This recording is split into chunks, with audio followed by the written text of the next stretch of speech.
I just went down the Pete Buttigieg rabbit hole, and let me share with you what I found. Pete is currently the transportation secretary under the Biden administration. He's the former mayor of South Bend, Indiana. He's the first Senate-confirmed LGBTQ candidate in history. Pete was a Rhodes Scholar, joined the military, worked in the John Kerry presidential campaign, and was elected mayor all before he ever turned 30. He was born and raised in South Bend, Indiana, where he was the only child to his parents, who were both professors at Notre Dame. He's described as a serious-minded child, and he worked hard to overcome shyness.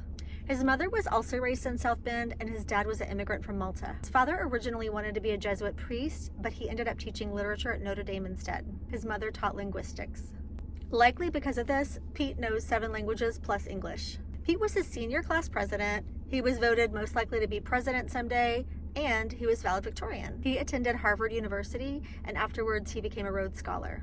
He joined the Naval Reserve in 2009 and served 7 years. In fact, he took a leave of absence when he was mayor so that he could serve in Afghanistan.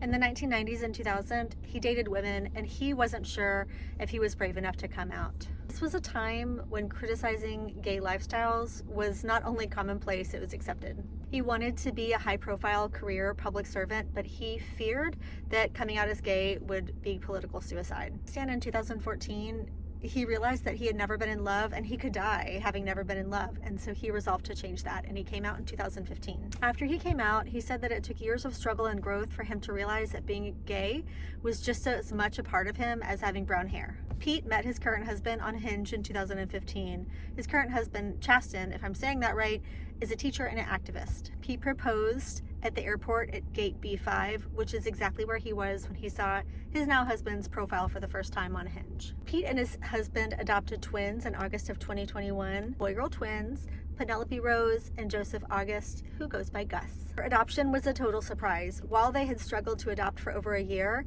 this particular birth mother decided on adoption, and they were contacted the same day. Twins were in the NICU for a little while, and after they came home, they both came down with RSV, and it ended up being really bad. Both twins were hospitalized, and one of them was intubated. Pete says that this reminded him of when his dad was intubated at the final days of his life when he had cancer. Dad died of lung cancer in 2019.